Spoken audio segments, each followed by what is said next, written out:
कैसे हैं आप सभी। वेलकम टू CET ब्रिज, जिसमें हम आपको IMU CT 2026 के मैथमेटिक्स के लिए प्रिपेयर करेंगे। यहाँ पे आपको बेसिक टू एडवांस जो फुली IMU CT लेवल का पढ़ाया जाएगा। ऐसा आपको कहीं ऑनलाइन यूट्यूब चैनल पे नहीं मिलेगा जैसा आपको यहाँ मिलेगा। यहाँ पे आपके बेसिकली आपको हम एक हाई लेवल का NCERT के ऊपर के लेवल का पढ़ाएंगे, जो कि आप इजीली टैकल कर पाएंगे हर क्वेश्चन को IMU CT में। तो आज का हमारा टॉपिक है मैट्रिक्स। ये टॉपिक हमारा लगातार 2 से 3 दिन चलेगा, और जिसने ये यहाँ से मैट्रिक्स पढ़ लिया उसका मैट्रिक्स हमेशा के लिए क्लियर हो जाएगा, उसका कोई क्वेश्चन नहीं फंसेगा मैट्रिक्स का। तो मैट्रिक्स जो है बेसिकली इसके हमारे IMU CT में 3 से 4 क्वेश्चंस ईजिली देखे जाते हैं मैट्रिक्स के। और इसके साथ ही हमारा चैप्टर पढ़ाया था डिटर्मिनेंट्स। इसके बाद हम डिटर्मिनेंट स्टार्ट करेंगे। तो इन दोनों चैप्टर्स को मिला के जो हमारे क्वेश्चंस बनते हैं वो बनते हैं एटलीस्ट 7 to 8 क्वेश्चंस बनते हैं हमारे किसके, मैट्रिसेस एंड डिटर्मिनेंट्स के। आज हम स्टार्ट करने जा रहे हैं मैट्रिसेस, जिसमें हमने बेसिकली आपको बहुत से टॉपिक कवर कराएंगे जो आपने अपने NCERT लेवल पे कंपेयर करने करे होंगे। और आपने अगर ये हमारा मैट्रिक्स का पूरे डेज हमारे देख लिए तो मैं आपको 100% कॉन्फिडेंस के साथ कह सकता हूँ कि आप मैट्रिक्स का कोई भी क्वेश्चन टैकल कर पाओगे। तो चलिए शुरू करते हैं। तो मैट्रिक्स हमारा होता क्या है।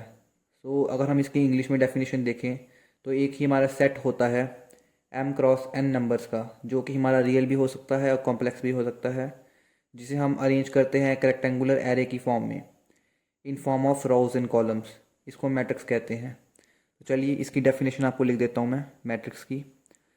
जबकि हमारी डेफिनेशन कहीं नहीं पूछी जाती, तब भी मैं आपको बता रहा हूँ, क्या पता आपको कहीं ये असर्शन रीजनिंग क्वेश्चंस में टाइप में आ जाए तो आपको वहाँ पे हेल्प हो जाएगी। तो इसकी डेफिनेशन कुछ इस प्रकार है: a set of M.N numbers which may be real और complex arranged in rectangular array having M rows and N columns। तो यहाँ पे आपको अंडरस्टैंड करने वाली बात क्या है, आपको यहाँ पे अंडरस्टैंड करना है रेक्टेंगुलर एरे।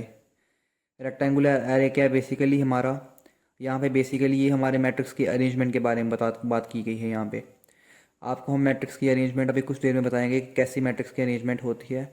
उससे पहले आप ये जान लो कि मैट्रिक्स की थ्योरी हमें किसने गिवन की है।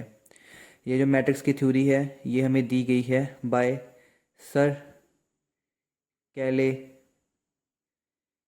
हैमिल्टन। इन्होंने ही हमें ये थ्योरी दी गई थी। बेसिक नॉलेज के लिए बता रहा हूँ, याद रख लेना। हमारा जो मैट्रिक्स है उसे कुछ इस प्रकार से हमारा डिनोट किया जाता है। जैसे कि हमारा कोई मैट्रिक्स है A, हमेशा कैपिटल लेटर में हमारा मैट्रिक्स को डिटर्मिनेट किया जाएगा, और यहाँ पे हमारी क्लोज ब्रैकेट लगेंगी, और यहाँ पे हमारा कोई एलिमेंट, जैसे हमने AIJ लिखा, यहाँ पे जो हमारा ये वाला है छोटा a, ये हमारा क्या है, एलिमेंट है मैट्रिक्स का। और इसका कुछ ऑर्डर होगा, जैसे मैंने आपको बताया है, having M rows and N columns, मतलब कि M रोज, M×N, M क्या है, रोज, N क्या है, कॉलम्स। यहाँ पे हमारा ऑर्डर क्या होता है मैट्रिक्स का, यही M×N means row multiply column. तो कोई हमसे पूछे कि मैट्रिक्स का ऑर्डर क्या है तो आप बताएंगे कि रोज कितनी है उसको मल्टीप्लाई कर देंगे कॉलम के साथ। यहाँ पर ये मत कर देना कि अगर आपको ऑर्डर पूछा गया है आप करेंगे, आपके पास सपोज 2 रोज हैं और 3 कॉलम हैं, आप बोल देंगे इसको मल्टीप्लाई करके 6। ये गलत है, आपको बस लिखना है 2×3, ये आपका ऑर्डर होगा मैट्रिक्स का। अभी यहाँ पे मैंने आपको AIJ भी कुछ बताया है। यहाँ पे जो I है वो रो नंबर को डिनोट करता है, और जो J है वो कॉलम नंबर को डिनोट करता है। मैट्रिक्स को डिटरमाइन करने का या डिनोट करने का हमारे कुछ फॉर्मेट होते हैं। इनको हम क्लोज ब्रैकेट ऐसे कर सकते हैं, हम इसको करली ब्रैकेट में डिनोट किया जा सकता है, और मैं जानता हूँ कि आपको ये NCERT में नहीं बताया गया होगा, ये थर्ड फॉर्म एक और होती है। इसको मैट्रिक्स को हम लोग ऐसे भी डिनोट करते हैं। जैसे एग्जांपल देता हूँ मैं आपको। एग्जांपल, आपके पास सपोज एक मैट्रिक्स है 1 2 3 4 5 6 7 8 एंड 9। सो यहाँ पे आप देख सकते हैं कि आपको मैंने एक मैट्रिक्स दी गई है और मैंने आपको ऊपर रोज़ एंड कॉलम्स का जिक्र किया गया है। अभी मैं आपको बताता हूँ रोज़ क्या है। रोज़ बेसिकली हमारी होती हैं हॉरिजेंटल, जो हमारी हॉरिजेंटल टाइप में होती है वो रोज़ होती हैं। और कॉलम्स, कॉलम्स क्या होते हैं? अभी बच्चे बोलते हैं कि रोज़ और कॉलम्स में डिस्टर्बेंस होती है। हॉरिजेंटल लेटी हुई जो लाइनें होती हैं वो होती हैं हमारी रोज़, जो खड़ी लाइनें होती हैं वो होती हैं हमारी कॉलम्स। जैसे ये जो है हमारे, ये क्या है? कॉलम्स। इसको हम कह सकते हैं वर्टिकल लाइंस को हम कॉलम्स कहेंगे। जैसे हमें कोई पूछ लिया जाए कि इसकी नंबर ऑफ़ रोज़ कितनी है, number of rows, number of rows को हम किससे डिनोट करते हैं? एम से। वो कितनी है? नंबर ऑफ़ रोज़ देख सकते हैं आप, कितनी रोज़ हैं? 1 2 और 3, 3 रोज़ आ गई यहाँ पे, तो हम लिखेंगे M3। और यहाँ पे हमें कोई पूछ जाए कि नंबर ऑफ़ कॉलम्स क्या है, जिसको हम डिनोट करते हैं N से, तो वो हमारे क्या होंगे? 1 2 एंड 3, 3 कॉलम्स होंगे हमारे पास। इसी प्रकार हमें कोई पूछ दे कि इसका ऑर्डर क्या होगा, हमें पता है, मैंने आपको ऊपर बताया है कि ऑर्डर किसी भी मैट्रिक्स का लिखा जाता है M क्रॉस N के साथ। तो जो हमारा ऑर्डर होगा वो इसका ऑर्डर होगा 3 मल्टीप्लाई 3, 3 क्रॉस 3, इसको ऐसे बोलते हैं 3 क्रॉस 3। ये हमारा ऑर्डर होगा मैट्रिक्स का। अभी मैं आपको डिनोट करना बताता हूँ बेसिक मैट्रिक्स को। जैसे हमारे पास कोई AIJ मैट्रिक्स है जिसके M क्रॉस N एलिमेंट्स हैं, तो इसको हम डिनोट करेंगे ऐसे करके। जो फर्स्ट एलिमेंट होगा उसको हम डिनोट करेंगे A11, मतलब कि A1 जो फर्स्ट वाला वन है ये क्या है? Row number 1 and column number 1। A12 means row number 1 column number 2। A13 row number 1 column number 3। दूसरी टाइप हमें करेंगे A21, A21 टू का मतलब है row number 2 column number 1। A22 row number 2 column number 2। A23 sorry, ये होगा यहाँ पे हमारा रो नंबर 2 कॉलम नंबर 3। और इसी प्रकार से हमारा थर्ड रो भी ऐसे आ जाएगी A33 A32 एंड A33। ये बेसिकली आप देख सकते हैं ये एक रेक्टेंगुलर एरे है हमारा, रेक्टेंगुलर एरे की फॉर्म में बन रहा है ये मैट्रिक्स। इसलिए हम कहते हैं कि मैट्रिक्स हमारी रेक्टेंगुलर अरेंजमेंट होती है किन्हीं भी एलिमेंट्स की। आप देख पाए होंगे कुछ इस प्रकार अरेंजमेंट है हमारी ये।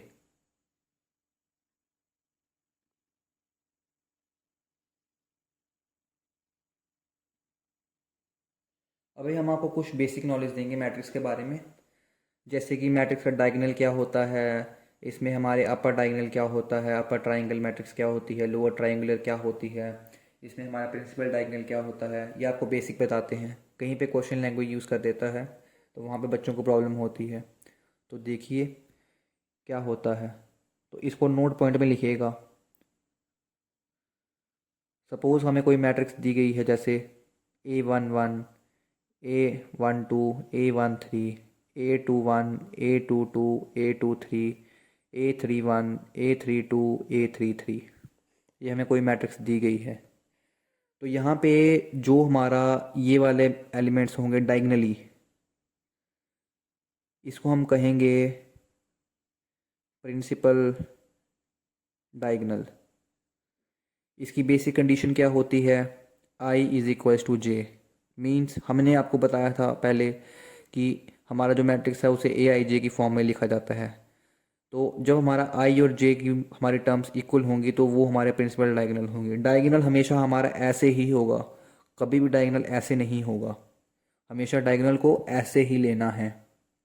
उसके बाद हम आपको बताते हैं लोअर ट्रायंगुलर क्या होता है और अपर ट्रायंगुलर क्या होता है। लोअर ट्रायंगुलर का मतलब होता है कि जब हमारे ये अपर डायगोनल के ऊपर वाले जो एलिमेंट्स हैं जब ये ज़ीरो हो जाएं तो उसे हम कहते हैं लोअर ट्रायंगुलर मैट्रिक्स। और अपर ट्रायंगुलर उसे कहते हैं जब हमारे ये डायगोनल के नीचे वाले elements means A21 A31 A32 ये हमारे ज़ीरो हो जाए, मतलब ट्रायंगल ऊपर वाली साइड फॉर्म करेगा, उसे हम कहते हैं अपर ट्रायंगुलर। इसको हम आपको फर्दर और आगे डिस्कस करेंगे। तो चलिए आपको मैं एक क्वेश्चन करवाता हूँ यहाँ पे। जैसे कि हमें उन्होंने क्वेश्चन दे दिया, construct a 3 cross 2 matrix if Aij is equals to A11 sorry, it's like A I J is equals to 1/2 I minus 3j। So आपको यहाँ क्या करना है, एक 3x2 के मैट्रिक्स बनानी है। मीन्स उसकी मैट्रिक्स की हमारी 3 रोज़ होनी चाहिए और 2 कॉलम होने चाहिए। तो एक मैट्रिक्स हम लेट कर लेते हैं जिसकी 3 रोज़ करेंगे हम लोग। सो A11 और 2 columns A12, A21, A22, A31, A32। तो यहाँ पे आप देख सकते हैं हमारी 3 रोज़ एंड 2 कॉलम्स की हमने मैट्रिक्स से कलेक्ट कर ली है। तो यहाँ पे हमें बेसिक कंडीशन दी गई है AIJ की। तो हम यहाँ पे बेसिक कंडीशन में वैल्यूज़ पुट करेंगे। जैसे हमने A11 निकालना है यहाँ पे, तो हमने A11 की जगह हम लोग पुट करेंगे 1/2, आई की जगह 1 पुट करेंगे और जे की जगह 1 पुट करेंगे। तो हमारा आंसर क्या आएगा, 1/2 3 माइनस 1 माइनस 3। तो ये हमारा क्या हो जाएगा, ये अंदर हमारा -2 बचेगा। मॉड के अंदर कोई वैल्यू नेगेटिव होती है हमारा वो पॉजिटिव निकालता है। तो 1/2 क्रॉस 2, तो ये हमारा पहला एलिमेंट 1 आ जाएगा। सिमिलरली हमारा A12 क्या आएगा, A12 हमारा आएगा 1/2 इंटू 1 माइनस 3 इंटू 2।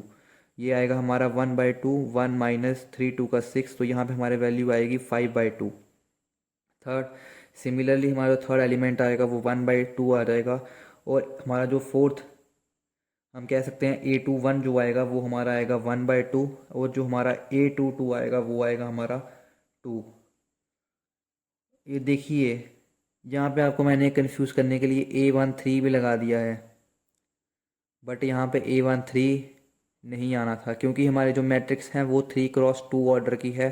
तो इसको आपको कभी नहीं करना है, आपको हमेशा ऑर्डर पे ध्यान देना है कि कितने ऑर्डर की मैट्रिक्स आपको दी गई है, आपको ये करना है। और सिमिलरली A31 जो आएगा वो हमारा आएगा 0 और A32 हमारा जो आएगा वो आएगा 3/2। तो यहाँ से जो हमारी मैट्रिक्स बनेगी हम उसको लिख देंगे। हमारा A11 क्या आया था, 1 आया था। A12 क्या आया था हमारा, 5/2 आया था। A21 क्या आया था हमारा, 1/2। A22 क्या आया था, 2। A31 क्या आया था, 0। A32 क्या आया था, 3/2। तो कुछ इस टाइप से आपको क्वेश्चंस कर सकते हैं। ये बेसिक लेवल के क्वेश्चंस है, जाना कि हमारे ये क्वेश्चन एग्जाम में ऐसे पूछे तो नहीं जाते हैं, बट बेसिक कंसेप्ट क्लियर करने के लिए मैंने आपको ये क्वेश्चन बता दिया है एक। सो हमारा अभी नेक्स्ट कंसेप्ट है types of matrix.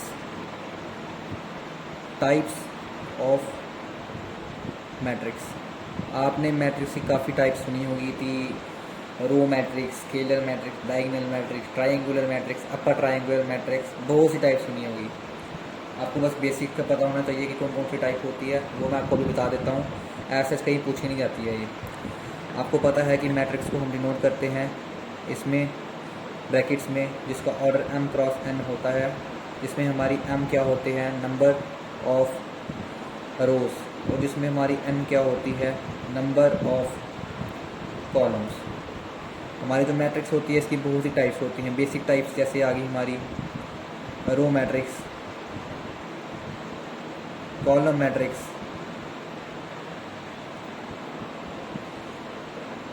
Vertical matrix,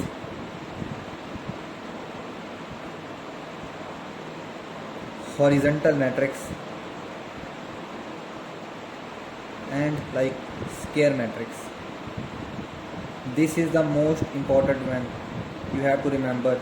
I am going to tell you something more important and more realistic examples of this type of matrices, as they are easily questionable in your exam.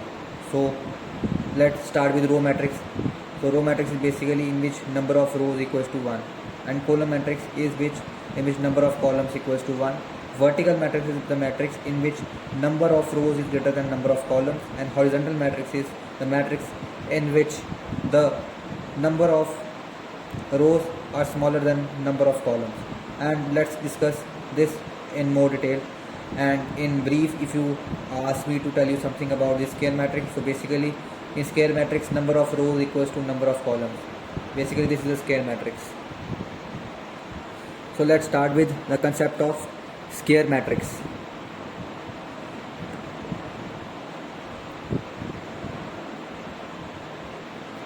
So square matrix, basically in this matrix number of columns, or you can say number of rows equals to number of columns. So square matrix is basically of two types. First is triangular matrix and second is diagonal matrix. सो हमारी triangular matrix भी further हमारे दो type में divide होती है, एक होती है अपर ट्राइंगुलर और एक होती है लोअर ट्राइंगुलर। तो आपको मैं एग्जांपल देके समझाता हूँ। जैसे अपर ट्राइंगुलर की आप एग्जांपल ले सकते हैं। जैसे हमारे पास कोई मैट्रिक्स है A11 A12 A13 0 A22 A23 0 0 A33। जैसा कि आप देख सकते हैं यहाँ पे हमारे जो डायगोनल है वो हमारा ये आ गया। सो अपर में क्या होगा कि हमारा जो ट्राइंगल है वो अपर साइड में बनेगा, मींस हमारे जो डायगोनल के नीचे वाले एलिमेंट्स होंगे वो हमारे ज़ीरो होंगे अपर ट्राइंगुलर में। तो इसकी हम कंडीशन क्या बता सकते हैं कि हमारा जो AIJ मींस AIJ जो होगा वो हमारा ज़ीरो कब होगा, जब हमारा I is greater than J होगा। लोअर ट्राइंगल में आप बोल सकते हैं हमारे पास कंडीशन होगी लाइक हमने एक मैट्रिक्स ले ली A11 0 0 A21 A22 0 A31 A32 and A33।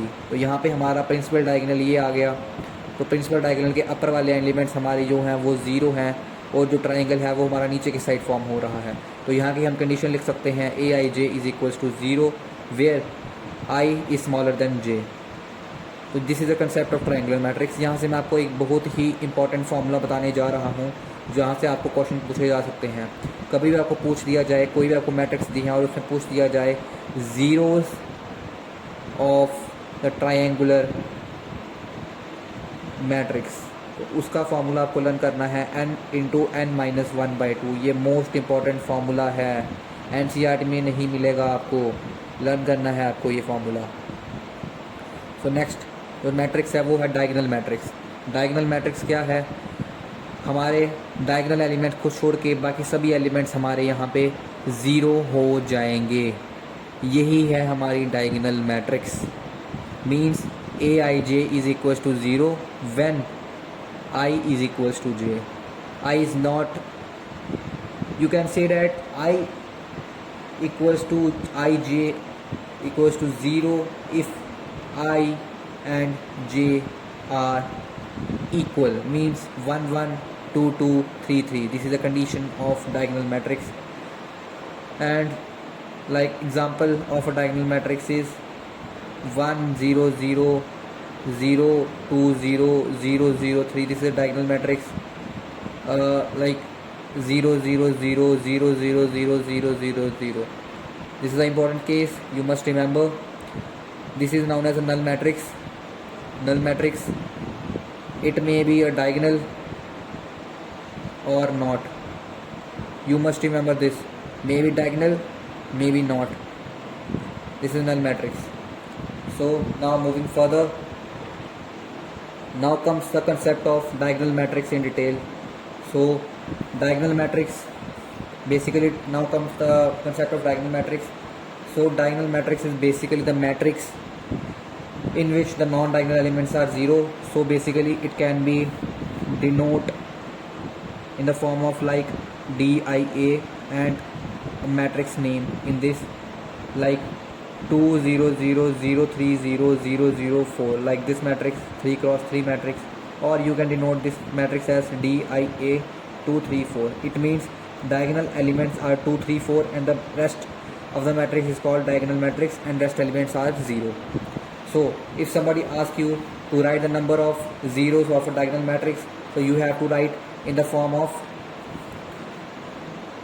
so I'm going to tell you something more important in this diagonal matrix concept, which is the formula of diagonal matrix zeros. So number of diagonal matrix zeros, which is n into n minus 1. That's the formula of n into n minus 1. In triangular it's n into n minus 1/2, and in diagonal matrix it's n into n minus 1. That's the important thing you must remember. Now comes to diagonal matrix. Diagonal matrix is further divided into two types. First is scalar matrix and second is like unit matrix. Scalar matrix is a matrix in which diagonal elements are equal and non-diagonal elements are zero, like 5 0 0 0 5 0 0 0 5. That's a scalar matrix. And if unit matrix is basically the matrix in which all the diagonal elements are 1, so this is the unit matrix. Is it basically denoted by I and in, where n is the order of the matrix. Like here the order of the matrix 3 cross 3, so I 3 cross 3 matrix. So this is the denotion of the diagonal matrix. Now moving more further, so now come to the another concept. So here comes a new and very important concept, which is the trace of matrix. So it is denoted by T and R in its bottom and the matrix here, matrix name here. That's the trace of the matrix. So basically what is trace? It is a sum of principal diagonal, and ये हमारा possible only in square matrix. Like हमें कोई example दे दी जाए कि trace लिखो. Suppose मैं आपको एक बेसिक मैट्रिक्स लिखता हूँ यहाँ पे A, like A11 A12 A13 A21 A22 A23 A31 A32 A33. तो यहाँ पे हमें कोई बोल दे कि इसका ट्रेस लिखो, तो हम ट्रेस क्या लिखेंगे? ट्रेस ऑफ A हमारा क्या होगा? मैंने बोला आपको sum of principal diagonals. Principal diagonals means this sum of these diagonal elements A11 plus A22 plus A33. This is the trace of the matrix. So now coming to the another concept, which is the determinant of a matrix. यहाँ पे आपको determinant detail में तो नहीं पढ़ाऊँगा, but आपको थोड़ा basic properties बता दूँगा जहाँ पे कि आपको इजी हो जाएगा मैट्रिक्स को सॉल्व करने में. डिटर्मिनेंट हम डिटर्मिनेंट वाले चैप्टर में डिटेल में पढ़ेंगे. तो बेसिक कुछ ऐसा है इसका. डिटर्मिनेंट ओनली स्क्वायर मैट्रिक्स का पॉसिबल है, स्क्वायर मैट्रिक्स का पॉसिबल है. सेकंड, जो डिटर्मिनेंट होगा उसे हम डिनोट करते हैं ऐसे बार्स में, लाइक मॉडुलस. हम मैट्रिक्स को ऐसे डिनोट करते हैं, बट जो डिटर्मिनेंट होता है उसको हम ऐसे डिनोट करते हैं. जहाँ पे हमें डिनोट करना है कि लाइक अगर कभी भी हमें कोई भी डिटर्मिनेंट निकालना, वो कैसे निकालेंगे? सपोज हमारे पास कोई डिटर्मिनेंट गिवन है, लाइक डिटर्मिनेंट ऑफ ए, हमें ये गिवन है और इसके साथ अंदर इसमें कोई स्केलर मल्टीप्लाई कर रहा है. लाइक एग्जांपल ली जाए डिटर्मिनेंट ऑफ 3a, कुछ ऐसे लिखा है, तो इसका आंसर क्या होगा? इसका आपको याद रखना है. डिटर्मिनेंट ऑफ के ए का जो आंसर होगा वो होगा के को आपको आउट कर देना है डिटर्मिनेंट के अंदर से, ऊपर आपको एन लिखना है एंड डिटर्मिनेंट की लिखना है. जो यहाँ पे n होगा वो होगा हमारा order of matrix A. So if value of determinant A is equal to 0, so then it is called as singular matrix. And if determinant of A is not equal to 0, then it is called as a non singular matrix, जिसको आप other language में invertible भी कह सकते हैं. ये आपको word कई जगह पे मिलेगा लिखा हुआ. आपको ये देखना पड़ेगा कि वो इन्वर्टिबल का कहने का मतलब क्या कह रहा है. वहाँ पे आपको हमेशा याद रखना है इन्वर्टिबल का मतलब होता है जहाँ पे हमारा डिटर्मिनेंट की वैल्यू 0 नहीं होती है. तो यहाँ पे आपका एक बेसिक कंसेप्ट हमने और क्लियर कर दिया डिटर्मिनेंट के बारे में. ना आपको कुछ इंपॉर्टेंट रिजल्ट्स बता रहा हूँ मैं, काइंडली से अपनी नोटबुक पे नोट कर लें. ये डायरेक्टली आपको IMUCT में पूछे जा सकते हैं MCQ की फॉर्म में. So these are the important results, ये आपको लर्न करने हैं. तो आपको इम्पॉर्टेंट रिजल्ट्स पहला क्या आ गया? अगर किसी भी दो मैट्रिक्स का जो हमारा स्क्वायर है, किसी भी मैट्रिक्स का स्क्वायर अगर वो आइडेंटिटी मैट्रिक्स के बराबर आ जाए तो उसे हम कहेंगे इनवॉल्यूटरी मैट्रिक्स. Involutory matrix. अगर किसी भी मैट्रिक्स का स्क्वायर उसके खुद के बराबर आ जाए तो उसे हम कहेंगे आइडम पोटेंट मैट्रिक्स।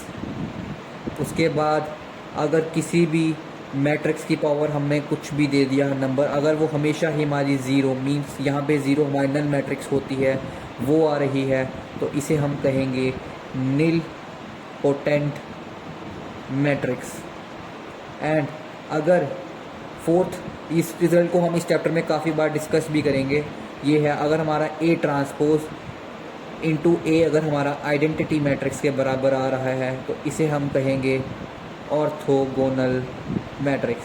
अभी आप लोग कहेंगे कि ए ट्रांसपोज क्या होता है, ये हम आपको इसी चैप्टर में पढ़ाएंगे, बट आपको थोड़ा वेट करना पड़ेगा उसके लिए। सो आज के लिए हमारा इतना ही है, और हमारा जो अगला कंसेप्ट है वो होगा हमारा ट्रांसपोज ऑफ मैट्रिक्स के ऊपर, and multiplication, addition, subtraction, equality of matrix के ऊपर, एंड कुछ और इम्पोर्टेंट कंसेप्ट भी क्लियर करेंगे। सो अगर आपको वीडियो पसंद आई हो और अगर आप इसके नेक्स्ट पार्ट चाहते हो तो कृपया कर इसको लाइक करें, सब्सक्राइब करें एंड शेयर करें। Thank you everyone, have a good day.